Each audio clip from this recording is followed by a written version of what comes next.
I used to have OBS, so it would have like it'd be in like you could have like the preview mode and then the actual mode, and I could transition easy. It went away. I don't know how to bring it back up.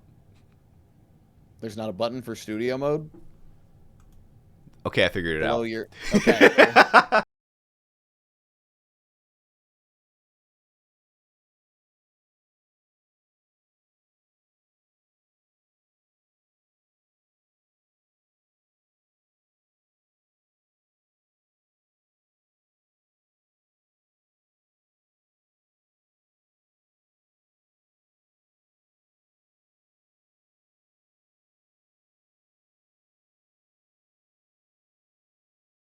Thank you guys for tuning in to the Not Very Radio podcast.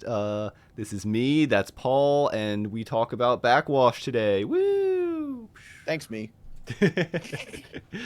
So this was my pick. Well, actually, I guess before we get into the pick, do you have an album that you want to shout out from this month? It's been I do. Oh. And like normally I try to pick local stuff, but the only thing that has really come out that's caught my ear the last couple days has been the new album from. Hold on, I'm bringing it over, chat. Don't you worry. The new album from Joyce Manor. I used to go to this bar. Yeah. Actually, that's not even the fucking album. God damn. I hate it. There we go. There's the album. There it is. Joyce Manor. I used to go to this bar. I've been listening to Joyce Manor since like 2017, I think. When did Cody come out? Did that come out in 2016? Maybe it was no, it was probably early 2016. But I started listening to Joyce Manor in like 2016. I don't think they've had a bad album since Cody. This one's really good. I think the opening track, I Know Where Mark Chen Lives, is really, really awesome. I think that might be like one of their best tracks. Okay. The rest of them are pretty good. But yeah, it's just fun. And it's only like, it's under 20 minutes. Oh, dang, so, really? Yeah. Good old emo / pop punk. That's what I thought. It was like pop punk or something, but because they sound familiar. I don't think I ever gave them a listen before, though. Yeah, I think I would call them like emo more than pop punk. Okay. But yeah, they were kind of from that same wave, I think, as like Front Bottoms and Modern Baseball. But I like them a hell of a lot better than those two. Gotcha. So, and I think I just added them to the list because I forgot about the fact that they had 4 albums, like more than 4 albums. So I've added them to the list now. Okay. Well, I'll check that out. A ploy to get you to listen to one of the best pop punk albums of all time. Cody. Yeah. Now, but before that, we do Knocked Loose next month. Not Knocked Loose, Knuckle Puck. I was gonna say we can't do Knocked Loose. They do, in fact, only have 3 albums. Oh dang. Wait, no, Knocked Loose can be on the list. Ooh. I forgot about what the hell is it called? Tearing the Fabric of Life. I'm counting that. That's like 7 tracks long. I think it absolutely counts. I got a couple EPs. Yeah, we could stretch it if we wanted. It's 6 tracks, and it's longer than that Joyce Manor album. So, saying something. It absolutely can be added, and we can do Upon Loss if we. Oh wait, yeah, we can do Pop Culture. Okay. I strictly think about albums, and then you brought it up with Knuckle Puck, and I was like, oh no, there's like 3 EPs you got to listen to. Sorry, bud. I haven't even started yet, so. Well, I listened to like one album, kind of, sort of, but I don't think. I kind of started today, but I listened to the 2 that I have listened to a million times. Thank you for picking them, by the way. I forgot how good those albums are. Yeah, of course. I'm not going to talk any more than that because you got to wait till next week or next month. Yeah. Next week would be crazy. Do this weekly? Yeah, we would not be able to do that.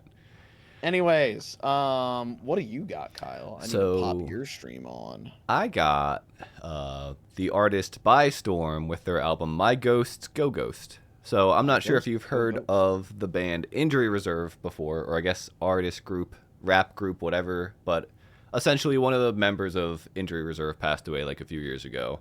So this is basically their like, hey, it's just 2 of us now. We wanted to change the name, I guess, in like respect or whatever.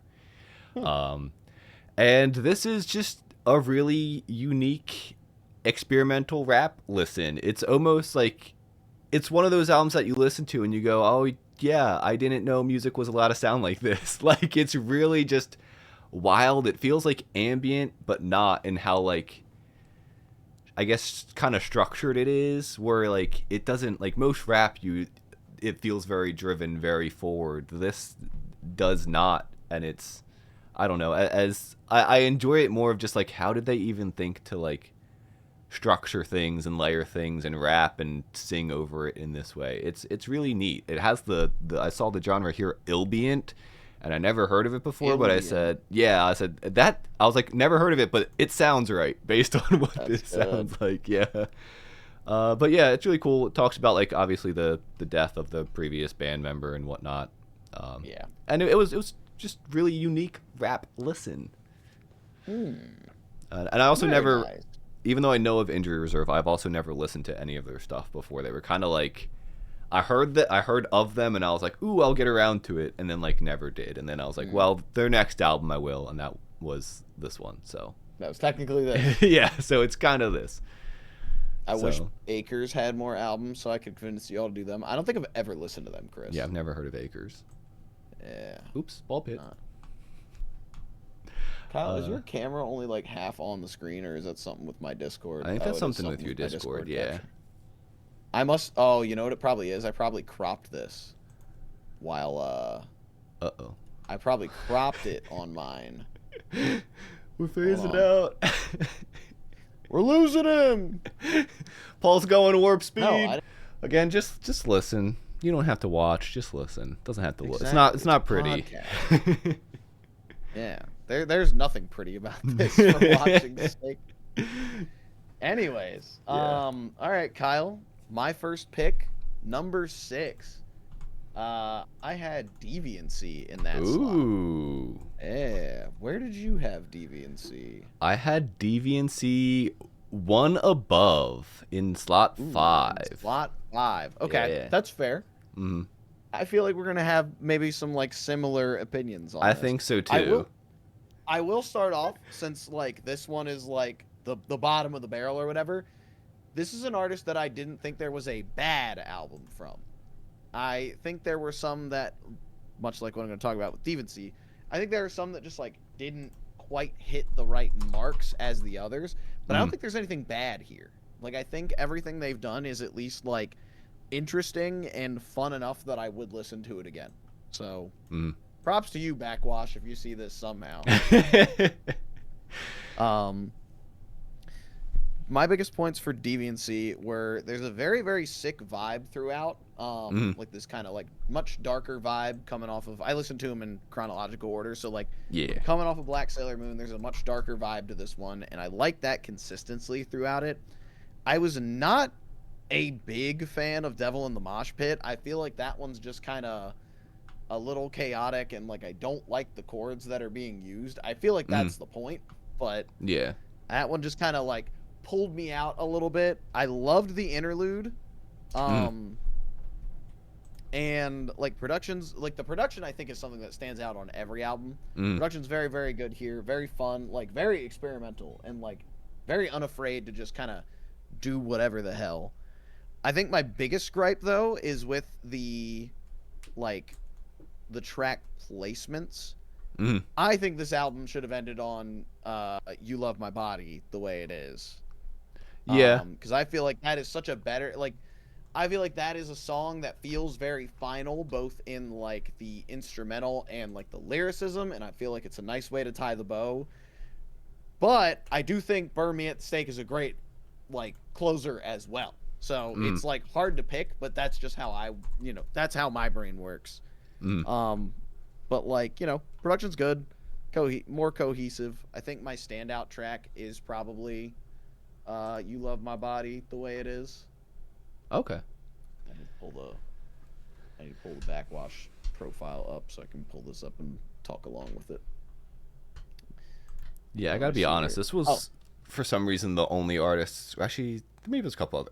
I don't know. I didn't end up taking any notes on this artist for whatever reason. Yeah? I just kind of was like, I'll memorize everything, and I don't know if that's a good idea or bad. I guess we'll see. We got Kyle off the dome tonight. Yeah, off the big brain.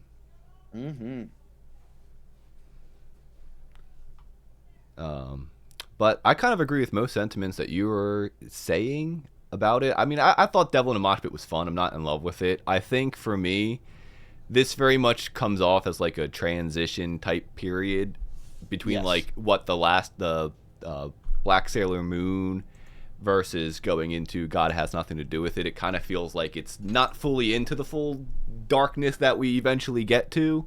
So that I think that's why for me it's not as high, but I can see. I think also I'll be clear, like especially these first two albums, I probably spent the least amount of time with, just because of the fact that I was less fans of them, and also I feel like she is an artist that I feel like grew as her music went on. So the deeper you go, especially once you get to like album 3, like that's where things for me really kind of get in. There's so much to pull from and so much interest. Yeah. You know.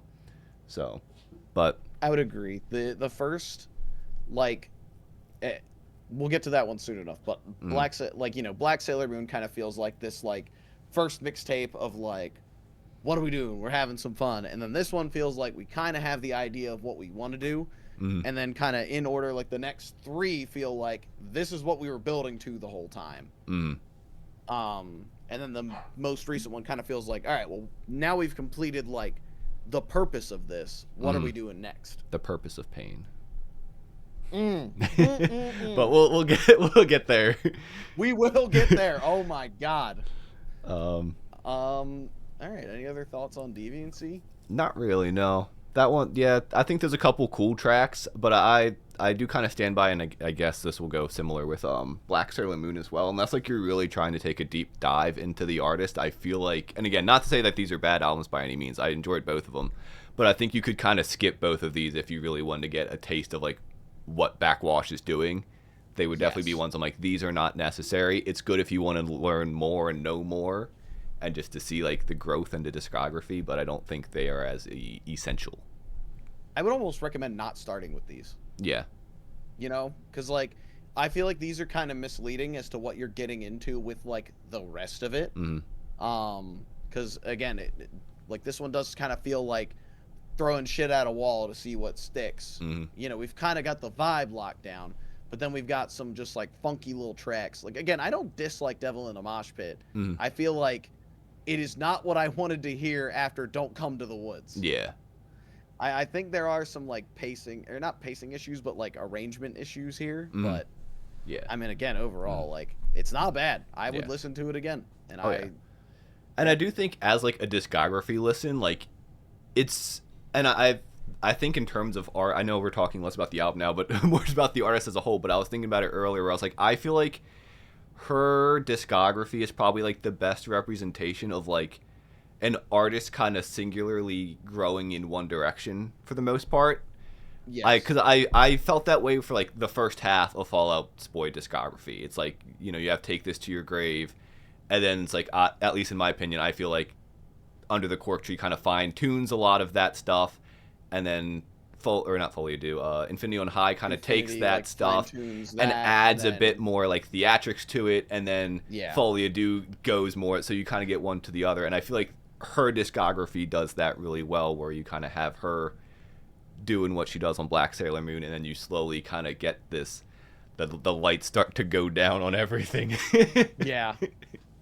I think the biggest thing that can be said about both of those artists' discography is I think it comes down to like the speed that these come out.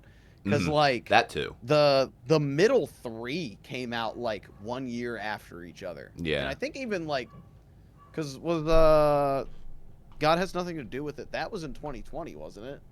Yes. Yeah, so year after year, you've got Deviancy, God Has Nothing to Do with It, I Lie Here Buried with My Rings, and then His Happiness, like 4 years in a row. And it's so easy to see that progression when you're getting something every single year. There's this consistent output, whereas like, you know, an artist goes away for like 5 years or so, and it's almost impossible that they're going to sound like the same band when they come back. Unless you're Every Time I Die, in which case, like, you've been doing that shit for 30 years, and it's not going to change. Yeah. Well, in that case then, Kyle, I think I'll reveal my number 5 pick. Sounds good to me. I got Black Sailor Moon at number 5. Yeah, that's my number 6.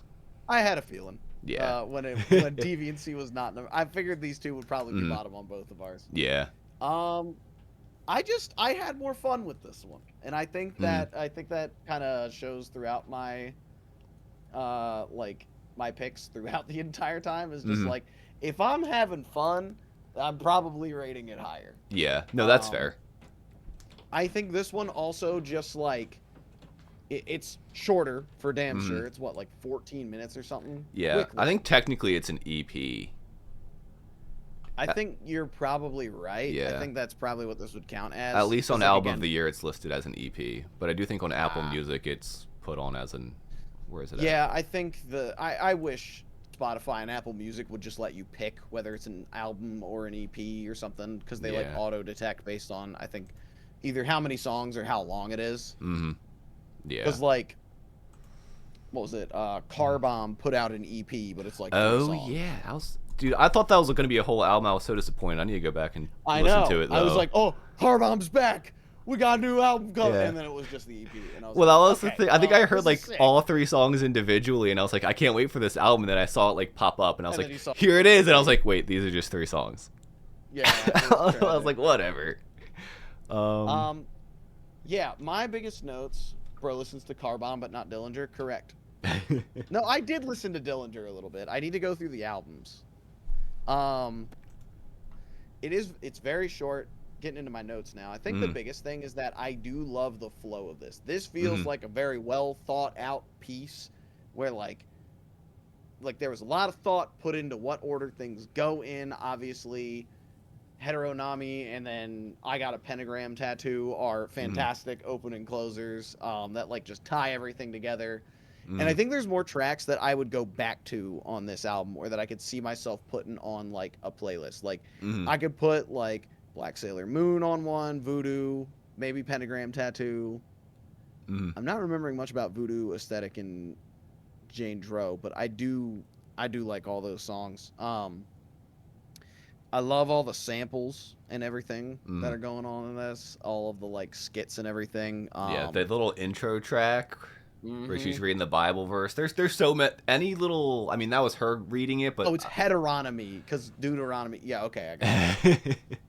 But there's so many great. one. There's so many great little samples that we'll talk about later, and like little Oh my audio God, clips yeah. and whatnot. Oh my goodness. Yeah.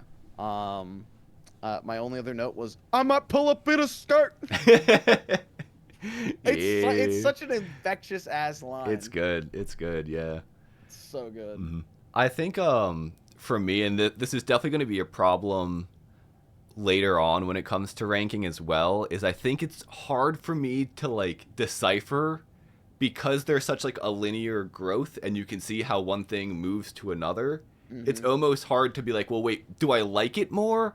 Or is it just that I'm seeing the growth and that makes me think I like it more? Because like after you kind of brought up some of like how you kind of talked about, it's like, you know what, maybe I would like this. Well, like maybe if I really sat down and compared them side by side versus looking at it as like her whole discography.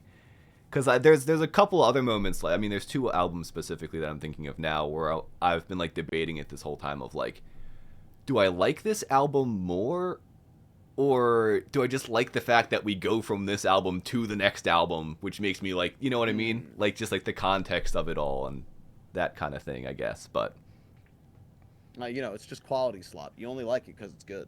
yeah, I only like it's good. Well, no, I like it. Yeah, I like it because it's good. But it's like, do I like it more just in the context of her discography and how it moves versus just as a standalone album? Yeah, I don't know if that makes sense.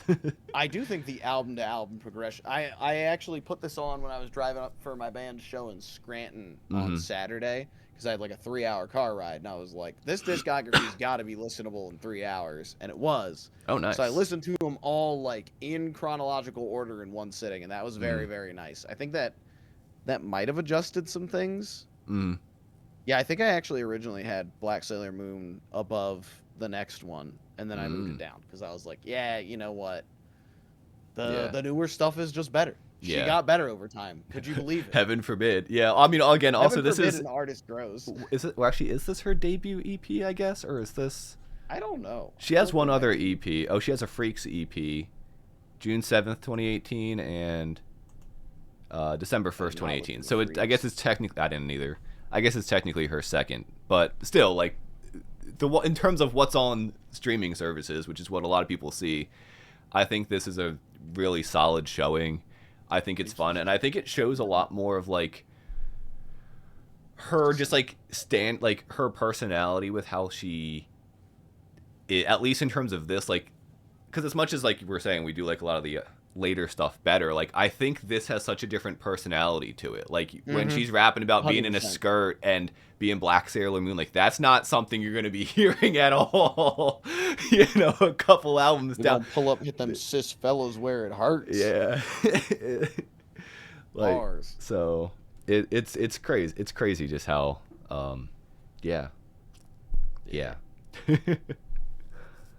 But yeah. Before I get to the next one, did you listen to like some of the other tracks from her?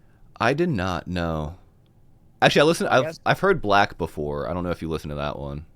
Wow. That one's 2024, I think. I don't know if it's even by her. If she is featured in it. Like a.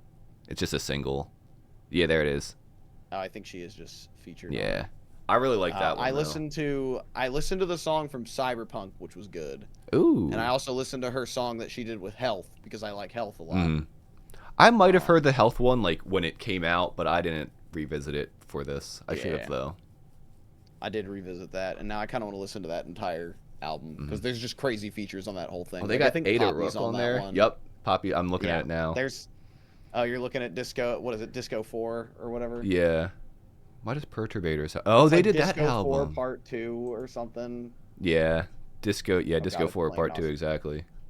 Now it's playing Gnostic Flesh for me. Thank Yeah, you. they got Poppy, 9 Inch Nails, Ada Rook, and Play That Boy's Hold I on, don't know 9 who Inch that is. Nails. Yeah, on song 2 on that thing. What? They got The Neighborhood I on mean, there. that makes sense. That makes sense. I feel like Health is just modern 9 Inch Nails. But Yeah, they got such like a wide variety. Like they got Poppy, The Neighborhood, they got Lamb of God? and then they got people like Backxwash. Hold on. Yeah, The Neighborhood? What the fuck? Isn't The Neighborhood the Sweater Weather Band? I think so. Yeah, Holy they're like, shit. yep. What the hell? All right, based. You know what? The Neighborhood, based band. I don't care Yeah. anymore. All right. Back to the topic at hand. Yeah. Wait a minute. Sorry, are they featured on?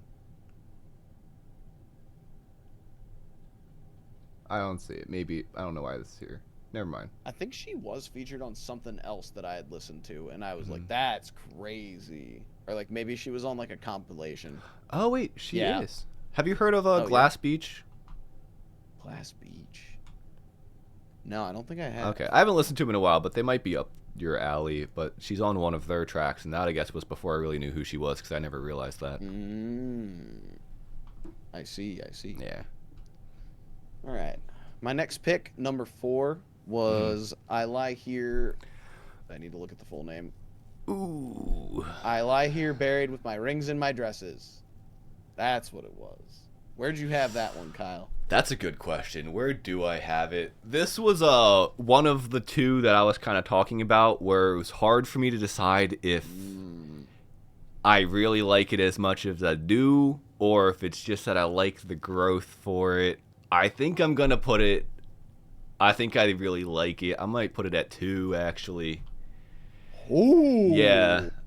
I think it's a 2. It is also the first Backxwash album I've heard, so I think that's part of the reason why I have a lot of connection to that's it. fair. Yeah, I think that's entirely why I liked Black Sailor Moon better than DVNC. Could be down to that was the first one I listened to, so everything else now gets compared to Black Sailor Moon. yeah, Yeah, I think this is where we start to like really get good with it, you know. yeah. However, I do think that let's go with the goods. Yeah. The horror production on this is awesome. Mm-hmm. And I think the all of the death metal and like screaming features are very, very sick to have on this because she just goes like all in, full in on it. Like there is it is built around this. This was the full blown idea, and I think it's fucking awesome for all of that. I did write screamo rap at some point. Yeah. I think this definitely has the best intro track in the entire discography. Hands down, Purpose of Pain is the best intro track. The first time I put that on, I think I just like did not even pull out of the parking spot. I was just sitting there listening to it because I was like, I can't move. Yeah. It's so good. Just the purpose of pain is Just to get your attention, to let you know that something is wrong or something like that. Yep. In this way, a little bit of pain can actually be a good thing. And that just starts fucking degrading. Yeah. Fucking awesome. I said it was solid all around. I said I do wish there would be some more like seamless transitions between songs or like some skits sprinkled in, because like you kind of got Purpose of Pain and then we're just balls to the wall fucking screaming for the rest of it, which like I can't blame. Like that was the vibe. But sometimes I think my only other complaint is that like some of these songs do feel a little too similar to one another. I think mainly just because I'm new to it and I'm fresh to it. But like after my ride in the car, like listening to it again, I started to like be able to pick out some of the other ones. Like Terror Packets is fucking awesome. Nine Hells with Code fucking Orange. I think that was the one that I was like thinking about, is like, oh right, they have Code Orange featured on a fucking song. I don't know why I didn't even realize that. And that song's insane. That song is awesome. Oh, you wonder why I didn't realize that? Because it doesn't. Does it say it on Apple Music? Does it not? Let me check. Hold on. I would not have been able to pick it out if it wasn't there. Because it's not like it's not like a full like Reba singing and like. Yeah, they're not listed on Apple Music or Album of the Year. Oh. So interesting. Yeah. Says it here. Interesting. Cool. I'll now have to re-listen and look for it. Yeah, right. It's like it's the part at the end where there's like a lot of like, I think there's like almost even like a breakdown or like a metal build-up at the end of that one, and like, let me pull it out.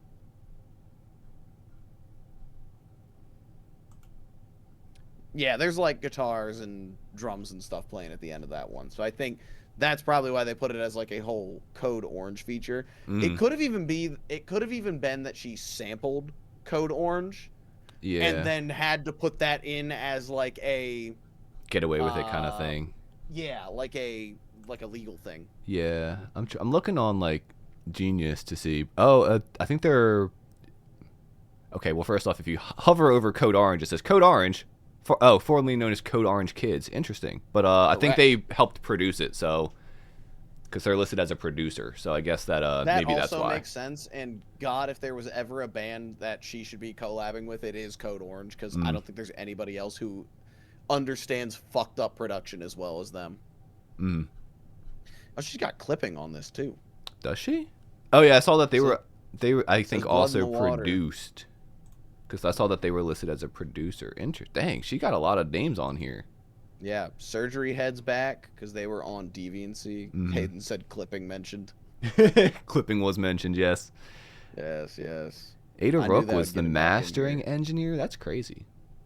Yeah. But yeah, this one's great. For the because this is the middle one of that trilogy that we keep talking about, right?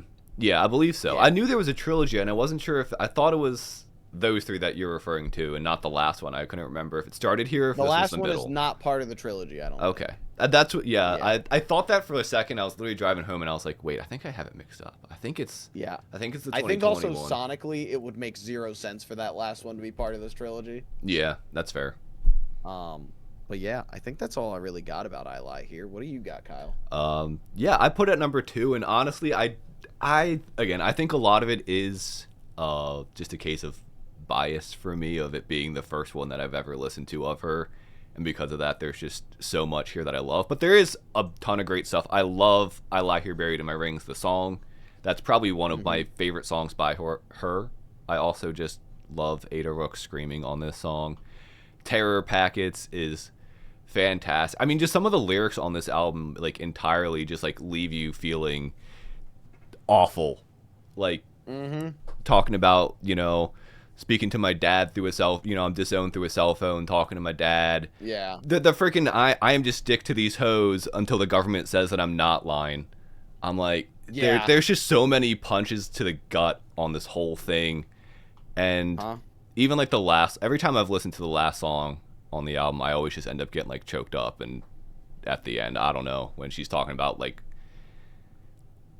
going and, you know, being like, hey, if I do end up killing myself, basically just, you know, whatever, yada yada yada, and I'm like, man, it's just I think it's just, it might be one of my favorite endings, just because I think the feeling of despair that you feel throughout the whole album, I think compiles really well on this last song, which I think does, and I'll talk about it for another album later on, where it kind of puts you in there and then you kind of see the light at the end. This one kind of does the opposite. It's like you kind of got put through the ringer, and now we're just like, yeah, if I do go in silence, you know, yeah, whatever, you know, whatever, and you're like, man, I'm just torn up now.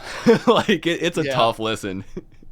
This is not fun Sunday listening. No, it is not whatsoever. Some heavy subject material on this. But yeah, again, I do think it's probably my number 2, just because of it's the first one I've heard bias. That's fair. But I do think there's some great stuff on here, but I do also think that it does kind of blend a little bit together, like you said, House. But yeah, so that's all I really gotta say. Hell yeah. That fucking first thing I heard by them, Bias, is so fucking real. Yeah.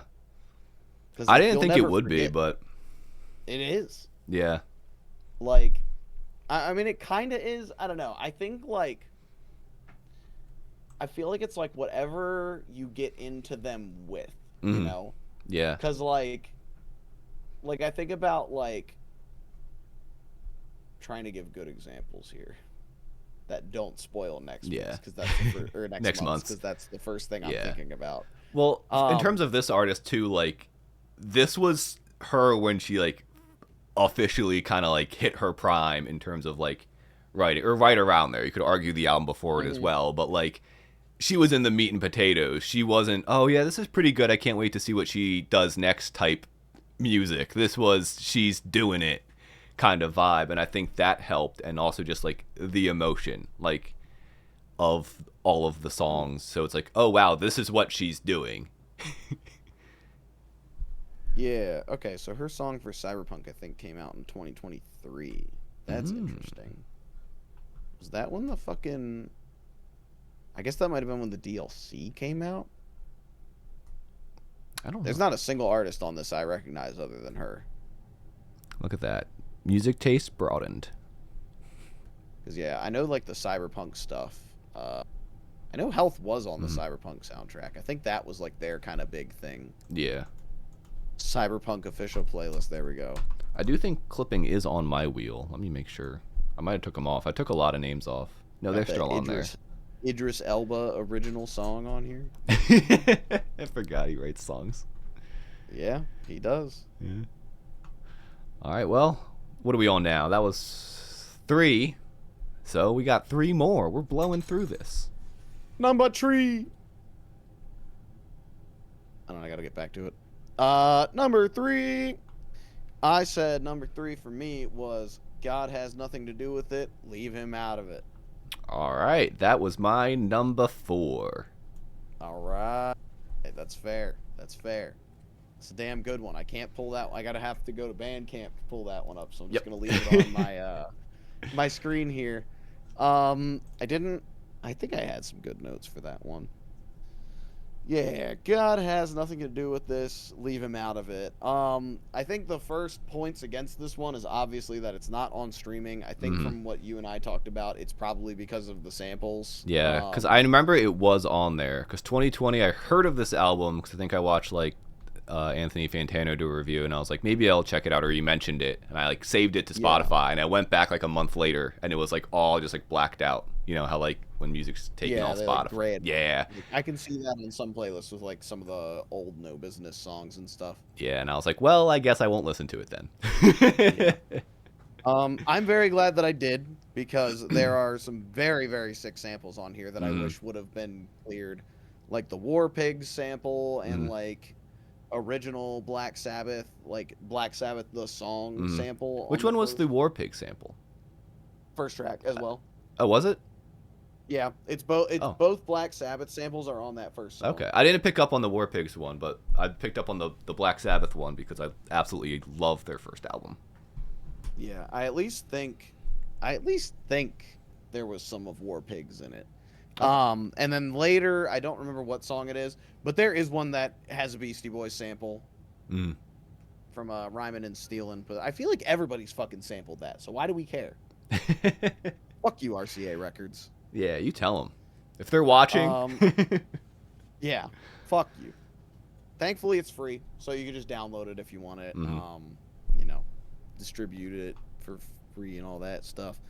I said it was very similar to the last one, but I think the samples are a highlight, and I think spells is the big highlight that kind of like makes me like this one better than the last one. Like spells is a song that I feel like I could put on like any of my stupid ass playlists and I would just enjoy it on there. Like that's Mhm. one that I feel like I'm gonna keep coming back to. Yeah, spells is great. There's a better variety, and it's just, yeah, it's sick. Like I think she knocked it out of the park with this one, and I really wish it was on streaming so everybody could enjoy it. Mm. I guess Yeah. I can just have spells up. I kind of looked at it as like a perfected version of what Deviancy was going for, in my opinion. It was like it still had some of that personality that you got, some of that like confidence kind of like vibe that she had in Black Sailor Moon. Thank you. While not fully going into kind of what you get in the coming albums after that. Like you said, I love Spells. I love Black Magic, which, by the way, Devi McCallion and Ada Rook together, their black dresses, which is also on my wheel. So hopefully we get them sometime soon because I would love to listen to them. But yeah, with Black Magic, yuck. But there is, and I think for me, especially because this is on Bandcamp, like you said, on streaming. I think it might be as a single. I could be wrong. Because I know Spells is on Yeah. streaming. Yeah, Black Magic is on I was gonna streaming say. as a single. Okay. But every time I went back to this, I liked it more than I thought. It's just, I think because it's not as easily accessible, it's not as easy for, and I tried to find this help. I have the Bandcamp app. Maybe I'm just stupid and like, maybe it was right in front of my face and I just missed it, but I had to Google the album name and then find like click on it there and listen through it through a web browser because I couldn't find it on the Bandcamp app. Maybe I'm stupid. Yeah. I don't know. I get it though. It is a little bit more inconvenient to listen to. I think it's well worth doing the steps you have to do to listen to it, but yeah, no. Yeah, it's a great album though. I do think for me it doesn't. Again, for me I look at it just as like the perfected version of Deviancy. I think it kind of does everything that Deviancy was trying to do, but better. It's got like the banger kind of songs that like. I mean, you get like big banging songs in the other albums, but they're much more like depressing. Like this is like dark angry, versus like the following albums after this are like depressed angry. So it's like you're like yeah, and then you cry. So I think if you're looking for something a bit more less depressing but still dark and angry, she's got the witch vibe in this one still. That's probably the best way to put it. Yes. All right. Well, in that case, number 2. Number 2. Dang, we're blowing through. I know. We are flying through this. It hasn't even been an hour yet for me. Yeah. It's probably for the best because I do have to go into work early tomorrow. But yeah, me too. Well, I need to actually get some sleep. My number 2 was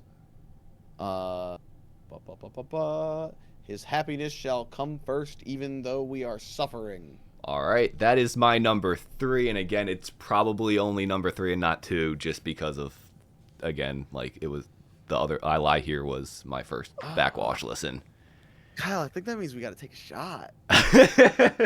I was so nervous. Like, if I'm counting correctly, I think that means we got to take a shot. It's technically my number 3, so we don't.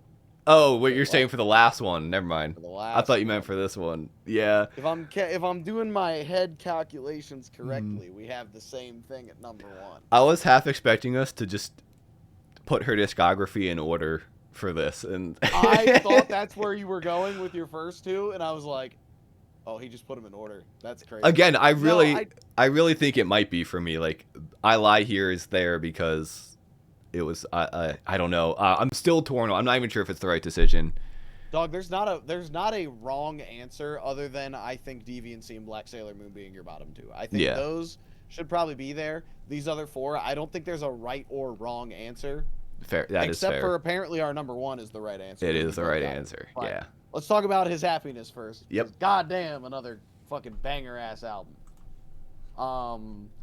I love the intro on this. Not as much as Purpose Pain, but I love the intro with like this is Pastor Mike, or I don't remember his name, but all the this little is your pastor samples that she uses are Yes. fantastic. Yeah, I love that throughout here. I love like that it keeps going back to it and like keeps bringing them back in to like really hammer home the religion stuff on this one.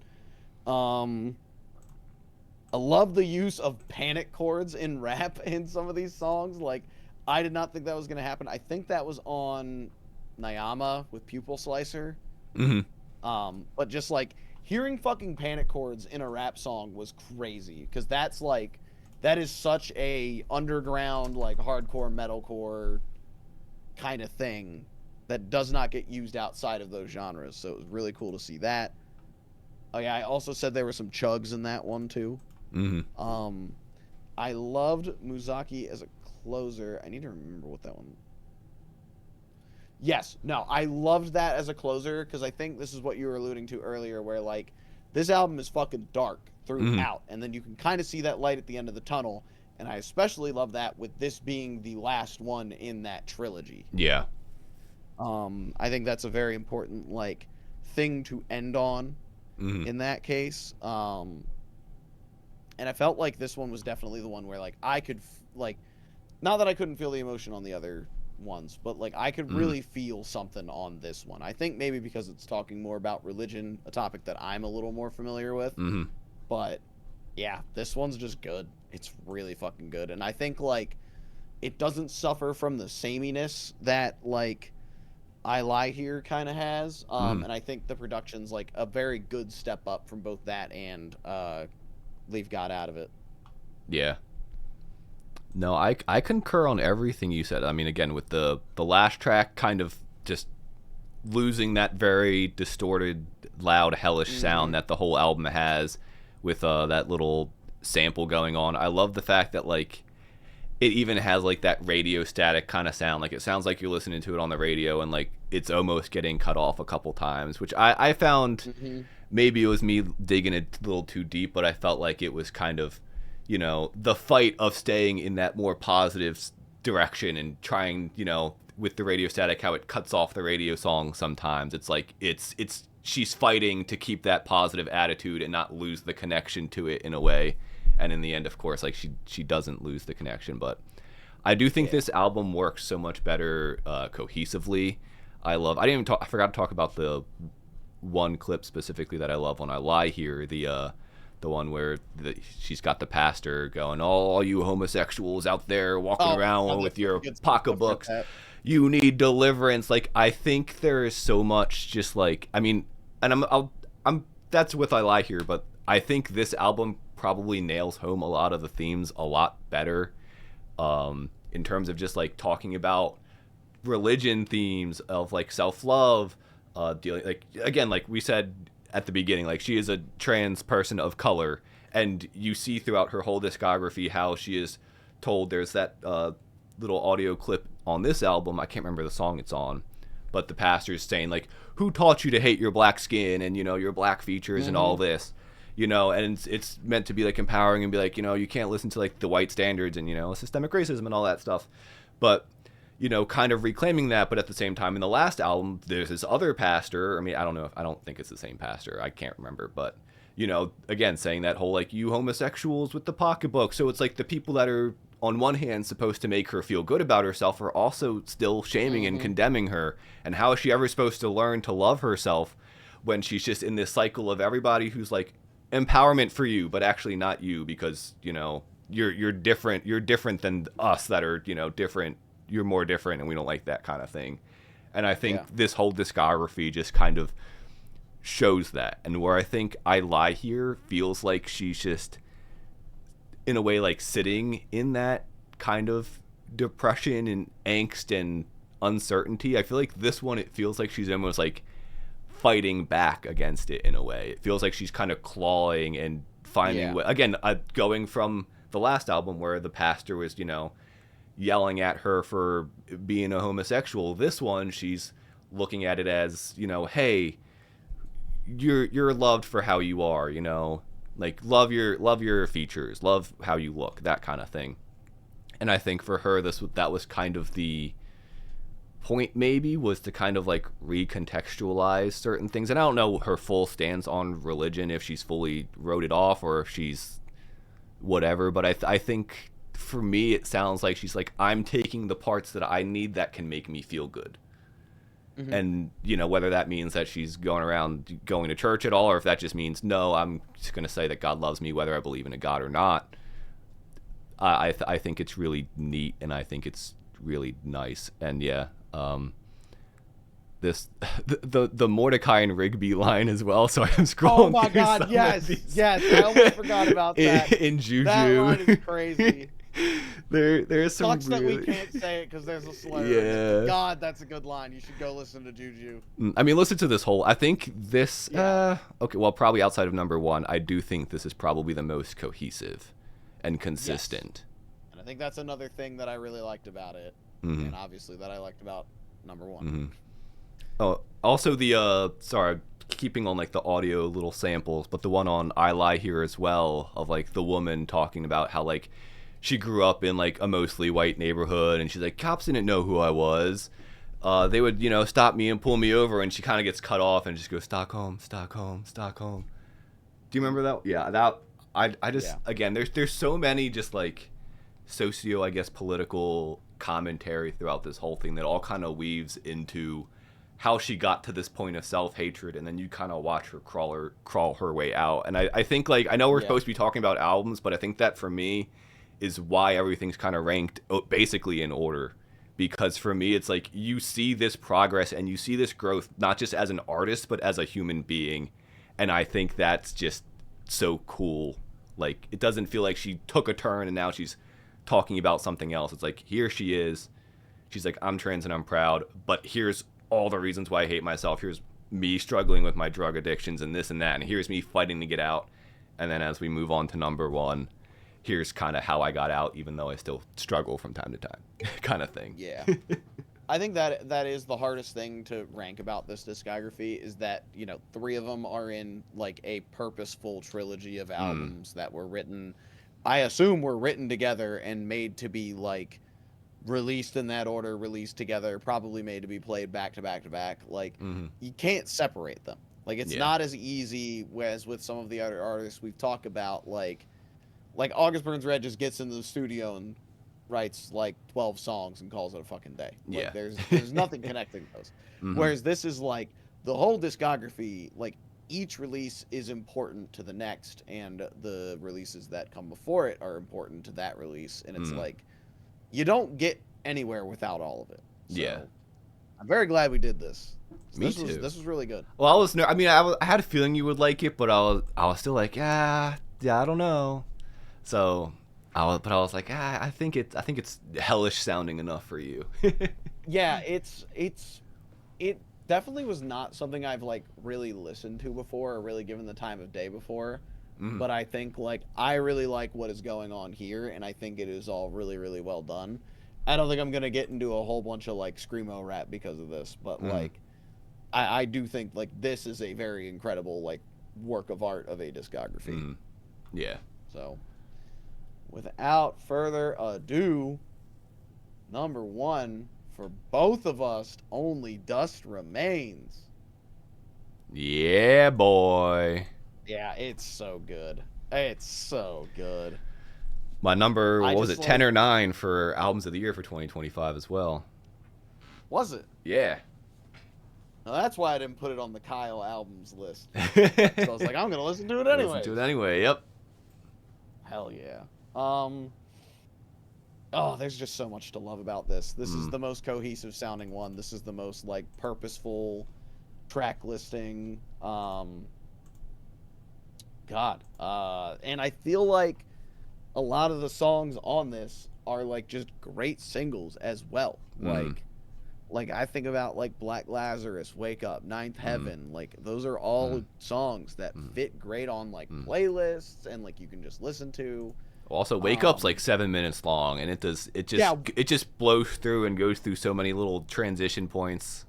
it never feels like 7 minutes long. I Mm, couldn't believe it when I like looked at the track list again. I was like, wait, what do you mean Wake Up is 7 minutes fucking mm, long? Like there is not a moment on this album that feels like it overstays its welcome. Like everything is just it's so well put together. yeah. I do love that there's a bigger like variety of like sounds and styles on Mm, this one. But it all feels put together. mm, Like it doesn't feel like we're just going everywhere and doing everything all at once, but it still feels like, you know, this was all made to be together. Um so that I love the skits and samples again.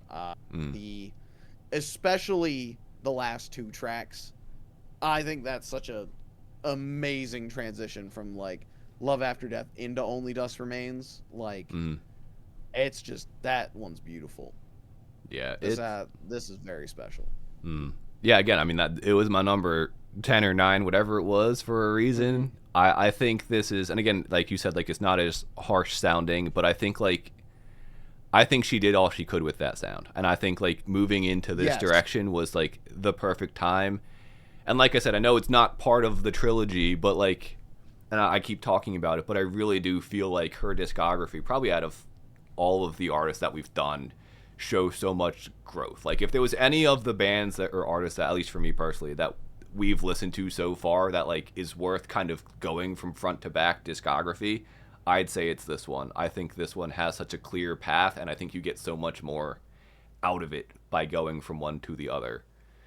I would absolutely agree with that. I Mm-hmm. think every other artist we've talked about kind of has either like is either kind of all over the Mm-hmm. place and has had like different things going on or like you know, like I think of like 21 Pilots and Fallout Boy. Like Fallout Boy has the three post hiatus albums that Mm-hmm. just are such a fucking wrench in things, and then you kind of get back on track with Mm-hmm. Stardust. Yeah. And like 21 Pilots, like you can see the clear progression going from like Vessel to Blurry Face to Trench. Mm. And then I think Scaled and Icy is just a very strange departure as much as I love that Yeah. one. And then we get right back on track with Clancy and Mm. Breach. And it's Yeah. like Well, I feel like with Twenty you One know, Pilots too, like the heavy lore that just kind of comes out of nowhere in like Trench, and then it's yeah, also that there is a in little Scaled and wild. Icy, but it's also kind of not there in Scaled and Icy. I think like if you're Yeah. just like that's something that you kind of have to do your own research on and like get more information to get what you want Yes. out of. Versus this, you could put on. I think the only other one I'd say that's close is Tyler the Creator, but I don't think Cherry Bomb. Yeah. I think Cherry Bomb kind of throws a wrench in that because Yes. this Cherry is such Bomb's a a strong wrench. showing. Yeah. I think yeah, I do think Cherry Bomb is just kind of a random wrench in that entire thing. As well Mm, as like now we've got Don't Tap the Glass, yeah. which is just it's just a fun album. It's a Oh, for fun it's a one. great album. But yeah, It's a it's great just album. fun. Yeah. Fantastic. But yeah, sorry. I feel like I've probably talked about this album, but I mean, I'm not really sure what to say. Again, Wake Up is Hmm. absolutely incredible. All the other ones are absolutely incredible too. Yeah, And I didn't talk enough about the Ninth Gate into Ninth Heaven transition either. mm, That's another fantastic use of two songs mm. together.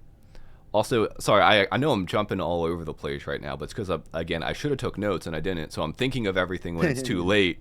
But the second to last track on the last album that we talked about, what was it? His Happiness Shall Come First. I don't know how much of the lyrics and story that you picked up in that song, but that thing is brutal. Where she tells her the story about like this friend that she was friends with in I guess like elementary school or school, who was like incredibly sick, and she was friends with her and then ended up bullying her so she could get, you know, be cool with the other kids.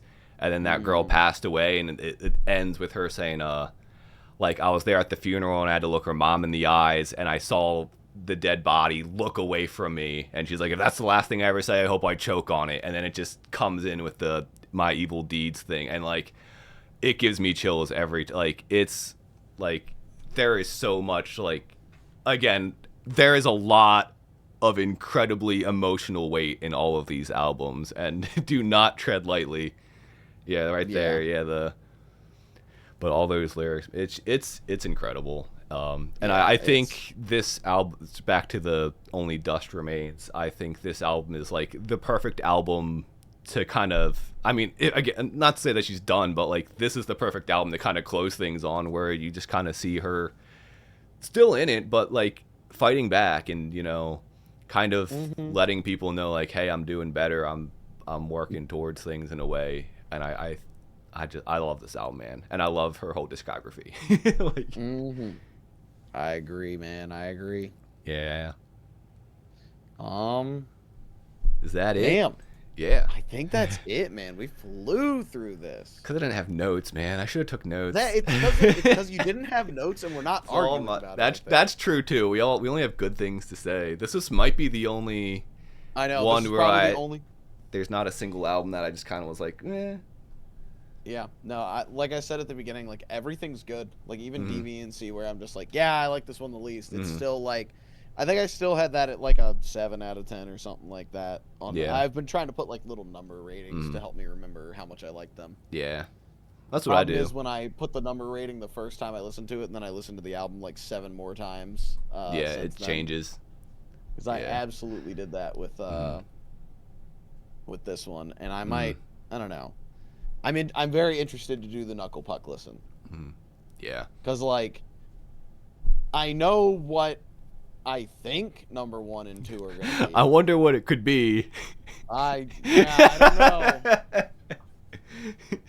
What could it be? I got no idea what number 1 could be. I didn't know that was their debut album know. either. Yeah, it was their debut. I figured that album. they were like in it, because I remember you had that flag up in our college dorm. So they were kind of in it. Couple EPs. Like, again, they had those EPs, and those EPs definitely. What the fuck? I type in Nuck, and the first thing that comes up is Nuck if you buck. What is that? It's a song. It's a song? You never heard the Nuck if you buck. Oh, maybe Nuck I heard that. if you Yeah. buck. Ooh, they have a remixed and remastered copacetic. Oof. I think I'm gonna Well, listen to both, Know what I'm doing tomorrow. but I also need to actually sit down and write notes this time. Wait, we put out some singles in 2025? Interesting. Do they have an... I swear to God, if there's a new goddamn album by the time that this thing drops, or if it comes out like right after, I'm gonna be so mad. I think in either Marches or Aprils, I think we're gonna have to do like a quick little Gorillaz update, because their album I think comes out end of February, right? Yeah, we could just like flash it on screen real quick. Just be like where we think the new one goes in. Yeah, because they had Don't Come Home in 2012, The Weight That You Buried, which is a fantastic EP in 2013. They did a split with, I don't know who the fuck they did this split with, but then you got While I Stay Secluded in 2014, and like that one's really good, like genuinely really good. So like they had been kind of building this for like a while. Like it wasn't like they were like completely unknown. Like the Jared Alonji mispronunciation that they hate so much definitely was before Copacetic came out. Okay. Well, that's but how we're going to Copus- refer to them during the whole podcast next month. We're just going to call them Canuclepook the whole time. So if Yeah. they watch it and they're like, wow, people are talking about us in 2025, we'll be like, yeah, our favorite band, Copacetic Canuclepook. was their first album on Rise Records. They got signed on that. And yeah, that really kind of like took them off. Doesn't hurt that the album's incredible, but ooh, I forgot about Calendar Days and Indecisive. I hate to say it, I love this band, Kyle. I'm excited. Again, I did like a brief little listen to Copacetic just while I was like doing something else, and I was like, man, pop punk's just so fun, you know? Opposable Life. I don't even think I listened to this. Knuckle Puck under exclusive license to Wax Bodega. Are they not on Rise anymore? Did they fall? They might have. Losing What We Love. Pure Noise. Hold the Phone. Ooh, they're off. They're on pure noise. No, that's a much better. That's a much better outcome, Kyle. That Is is a it? much better I'm not outcome. sure. Yeah, I like. Between the two, I think Pure Noise has proven over and over again that they are probably a much better record label, considering the fact that like half the bands that get on there just never want to leave. Like Knocked Loose has been on there since I think like Laugh Tracks, maybe before then. Okay. Same thing with Counterparts. Counterparts has been on there forever. Story So Far is still on there, as far as I know. I'm pulling up their artist list now just because I'm curious. Yeah, actually, let me do that too. They got a lot of people. I think it's at 156. Goodness gracious. Yeah, they have signed a shitload of people. Yeah, but Counterparts. Oh wait, there's an artist list there. Nuclepook, Canoctaloose. To hear they have Amity Affliction. We're gonna talk about record labels next time. I gotta talk about. Boy. Oh, I love it. Okay, learn all about the pop punk scene of 2015. Sharp Tone. Okay, that makes sense. Fucking everybody was going over to Sharp Tone for a little while. All right. Wheel time? That's all I got. I think that's wheel time. Pull it up on yours so I can. Yeah, I'll transition over do the now. Wheel poll. Wheel time. Wheel time. All right, let's spin, spin, spin. This is my updated wheel. I thought I took Denzel Curry off. Ooh, this is a terrible one because she's doing a new album soon. Oh, actually, let me see when that comes out. Actually, maybe it'll be out by the time we do this. I love Jessie Ware. Yeah, I hope it's April out. 10th. Oh, so this would be for April. This would be for. Oh, do we delay? Well, let's see what the next one is. Yeah, let's see what the. Oh, I love her though. Yeah. God damn it. Oh, what a terrible time to get that pick. Oh. I mean, same thing with who were we saying that it Ooh. looks like Knuckle Puck had some singles out last year. Yeah. Frost Children. That'd be a fun one. Be an interesting one. Yeah. I am tempted to go Frost Children just because like we can keep with our thing. Mm-hmm. Will we allow me to pocket Jessie Ware for after Frost Children? Yeah, why not? We'll pocket her. Excellent. Yeah, we'll go into so we're doing... the hyper pop. They're kind of a little all over the place. Y'all gonna have me listening to fucking what, like 4 albums of hyperpop? I think it's actually not all of them are hyperpop though. There's a random like just kind of like more indie rock kind of one just thrown in the middle there. Yeah, I feel like I saw the album cover for Sister everywhere. Mm-hmm. At one point, was that on your list? I listened to it, but I didn't put it on my top 10 list. I liked it. I wasn't in love with it. That's actually more like probably like EDM electronic kind of side of things versus just like they kind of were like off the walls hyper pop stuff, and then they kind of like I don't know, they just kind of like shift. I appreciate that they kind of shift and they don't stay in one lane. Also, if we do this, we have to listen to the Soul Kiss EP featuring Haruna Murray. Just so you know, we have to listen to the what? The Soul Kiss EP that they have from 2024. Okay. Here's what we'll do is I will send you the list of. I mean, realistically, I'm just gonna tell you to listen to all the EPs because I'm probably gonna do it for Knuckle Puck as well. Yeah. But you send me the list. I'm seeing that they put out 2 albums in fucking 2023. In 20. Oh yes, that the dog one, Hearth Room, is just like an like indie rock. Yeah, that's like the indie rock one where they're just like, I heard it and I was like, what just happened? Cause speed run, Serpent. I might have showed it to you before. I'm not sure, but Serpent interpolates. Is that the word I'm looking for? I'm gonna say the word interpolate. I could be wrong, but the Smash Bros. Brawl theme. Serpent. Yeah, on speedrun. Oh, on speedrun. Sorry, yeah, on speedrun.